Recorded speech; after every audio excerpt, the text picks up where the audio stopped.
Tell your mother to stop wrecking homes and maybe she'll remember to pack your lunches, my uncle laughed, tapping his glass. Some women just can't keep families together. My daughter's mouth went small like she was swallowing a storm. My son stared at the gravy boat as if it could carry him away. Christmas lights blinked on the curtain rod, green, red, green, like a heartbeat trying to stay steady in a body that's failing. Hi everyone, my name is Mara. I'm 32. Do you know the sound a child makes when they decide to be brave? It's the sound of a fork placed carefully on porcelain so it won't rattle. It's the sound of a breath pressed flat. I'd learned to fold myself into quiet, first for peace, then for survival. I kept my divorce simple, my explanations softer than the truth, because I thought mercy was a kind of love. But sometimes love is a boundary. Sometimes mercy is a key you stop giving out. Uncle spread cranberry sauce like paint, basking in his own echo. See kids, he told his twins. Men leave wrecked homes. That's why Aunt Mara's alone. My mother cleared her throat and pretended to fuss over candles. Dad watched the football on mute, the screen a mouth that moved without meaning. A strand of red tinsel had come loose, trailing near a candle flame, a thin ribbon nearly catching. I eased it away. You don't have to eat, I told my kids softly. You also don't have to earn the right to be safe. The twins looked at their father like he was the weather. My daughter finally whispered, Mom, did you wreck anything? I felt the old, familiar tug to lie, to patch the world with pretty fabric and hope no one inspected the seams. But I remembered the texts, the slurs threaded through them like barbed wire. I remembered the night my uncle's wife called me from their driveway, whispering over the hummed engine, It's not you. It's him. He needs a story where he's the hero. Uncle lifted his chin. Well, tell them. All right, I said. I folded my napkin once, twice, as if I could crease the tremor out of my hands. I looked at his twins, the girl with ink-smudged knuckles from drawing, the boy who counted his peas in quiet groups of 5. I'll tell the truth. Not to shame anyone. To stop the shame from living in the wrong rooms. He smirked. Finally.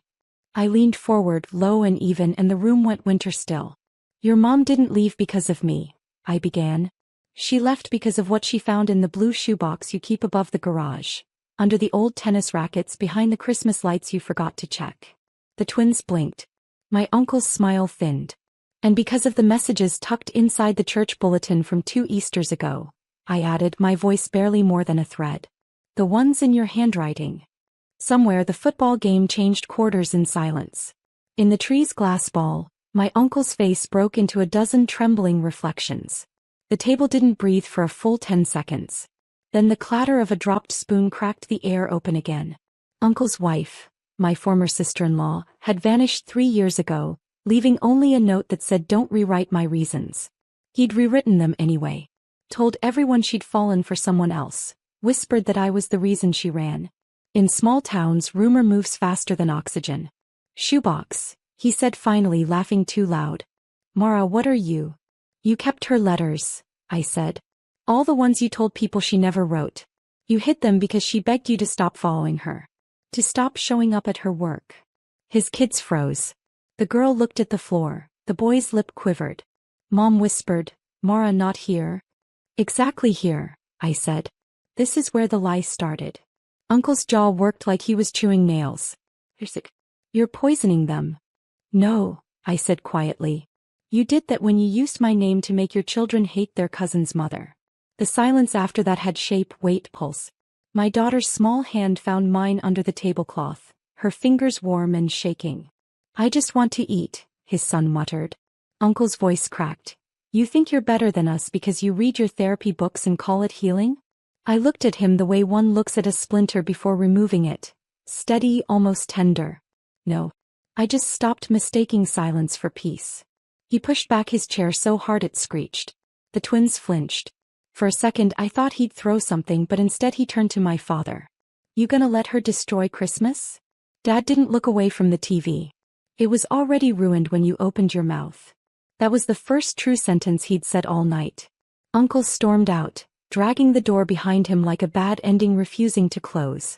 And still the red and green lights blinked on, steady as a heartbeat that had finally found its rhythm again. The next morning his car was gone from the driveway before sunrise. The frost on the windshield carried the shape of his hand, one smear of panic. I sat at the kitchen table watching steam lift from my coffee like a ghost of what used to be peace. Mom didn't say a word. She just folded napkins one after another until the stack looked like apology. At noon my phone buzzed. A message from my cousin Lily, Uncle's daughter. Aunt Mara. Dad said Mom's letters were fake. Are they? I stared at the screen until the words blurred. Then I typed, "You can come see for yourself. They're in my garage now." That evening Lily and her brother showed up in oversized hoodies, the kind kids wear when they're trying to hide from noise. They stood in the doorway uncertain. I handed them a small box, the same one their mother had dropped at my doorstep years ago before she left town. Inside were the letters. Some folded neatly, others tear-streaked, with handwriting that slanted like exhaustion. The twins read in silence, "I can't breathe in a house built on lies." Another said, "Please stop saying Mara ruined us. You ruined yourself." Lily looked up, her eyes wet but sharp. "So he lied about everything." "I wish he hadn't," I said. She closed the box carefully. "We'll bring this back. He needs to read it." But he didn't. He threw it out that same night. Lily sent me a picture of the soggy letters in the trash, ink bleeding into black plastic like veins fading from a body. I replied, "It's okay. Truth doesn't drown." After that, the twins stopped coming to his house. My uncle began showing up alone to family dinners, pretending not to notice the empty chairs beside him. Christmas had found its silence and it stayed. A week later, my mom tried to fix what she called the family fracture. She invited everyone for Sunday dinner, as if mashed potatoes could glue over years of rot. I arrived late mostly because I wanted them to see I no longer hurried for peace. Uncle was already there, staring at his phone like it owed him forgiveness. The twins sat apart, Lily scrolling silently, her brother sketching circles on a napkin. When I walked in, their eyes lifted, hesitant but steady. Mom forced a smile. "Let's eat before it gets cold." We ate quietly. The only sound was the scrape of cutlery, the kind that makes you aware of every heartbeat. Then Uncle finally spoke. "You happy now, Mara? You made my kids hate me." I set down my fork. "No. You did that when you made them hate their mother." He leaned forward, eyes red. "You don't understand, she left us." "Left me." "She left what you became," I said. "That's different." The words landed like stones in still water, rippling through the table. Mom whispered, "Please, not again." But Lily interrupted softly, "No, Grandma. He should listen." Her voice didn't tremble. "You said Mom ran away, but she called me once. She was crying. She said she tried to come home, but you locked the door." Uncle's face twisted. "She was lying to protect." "She was begging," Lily snapped. "And you told everyone she was with Aunt Mara's ex. You ruined her name." The boy's drawing pen snapped in his hand. Uncle pushed his chair back again like he always did when truth cornered him. "You're all ungrateful. Every single one." No one followed him this time. When the door slammed shut, Lily whispered, "It's quieter without him." Mom nodded slowly, eyes wet but distant. I looked around the table. The flickering candlelight, the untouched pie, the hollow space where noise used to live. Sometimes peace doesn't arrive with harmony. Sometimes it comes with the sound of a door finally staying closed. Outside, snow started to fall, soft and forgiving. Inside, nobody reached for seconds. The snow didn't stop for 2 days. It blanketed the driveway, the mailbox, even the old bird feeder Uncle had built years ago, now tilting under the weight of stillness. On the third morning I heard a knock. When I opened the door, he was there. No jacket, just that same faded sweater, his breath a fog of regret. "I need to see them," he said. His voice cracked on them. I didn't move. Behind me, the twins sat on the couch, heads bent over a puzzle, the pieces almost forming a sky. "You've already seen enough," I said quietly. He glanced past me, eyes softening when he spotted Lily.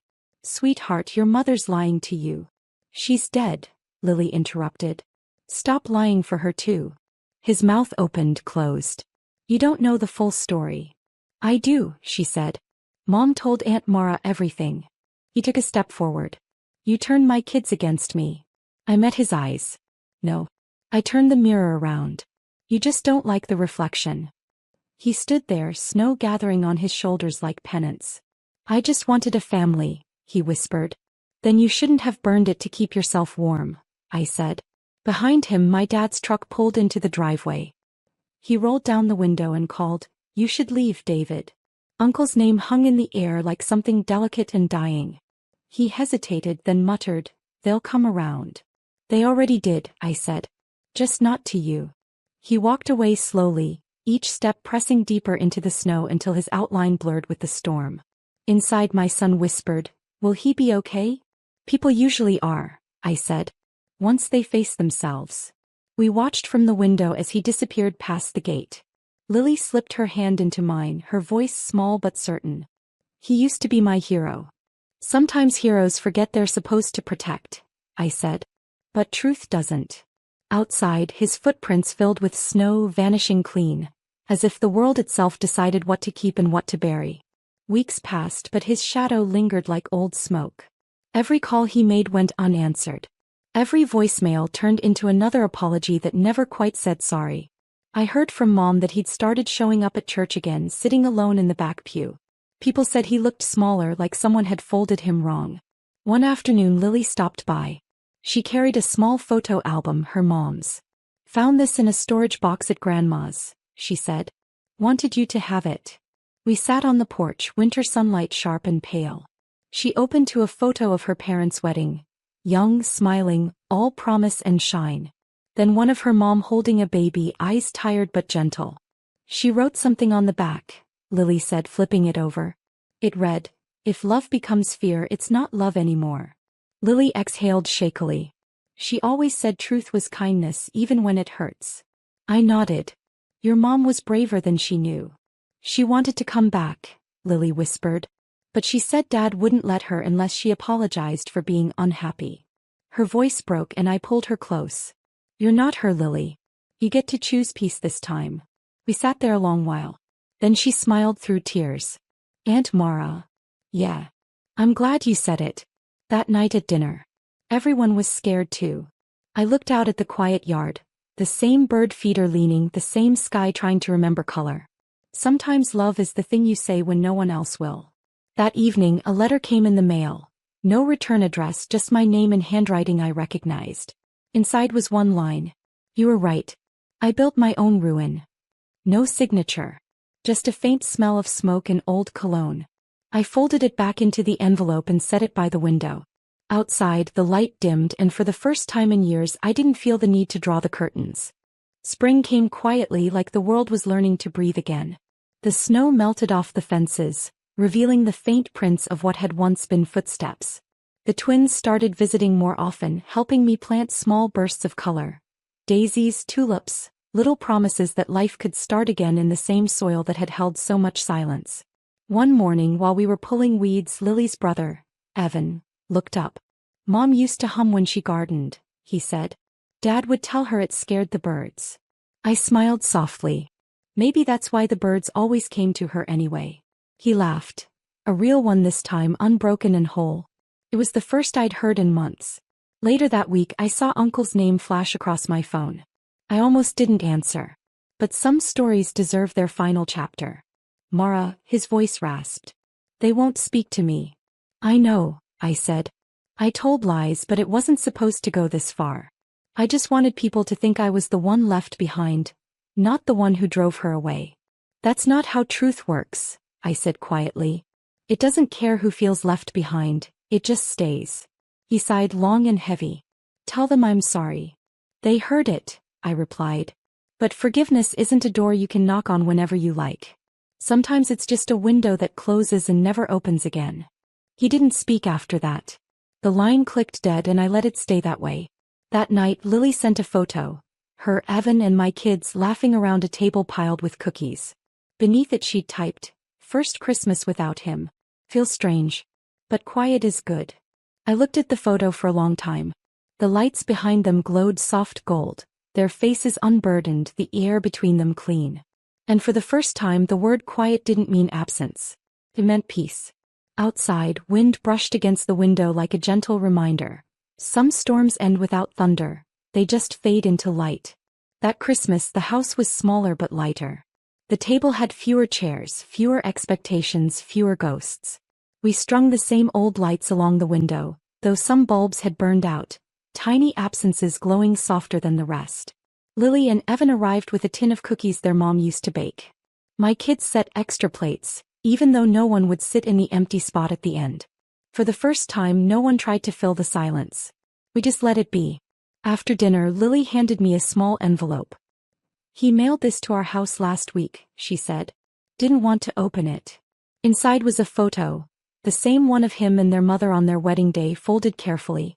On the back, his handwriting trembled. "Tell Mara thank you for saving what was left of us." No signature. No apology. Just that. I set it down between the candles and watched the wax pool around it. The flame flickered, then steadied as if deciding to forgive on its own.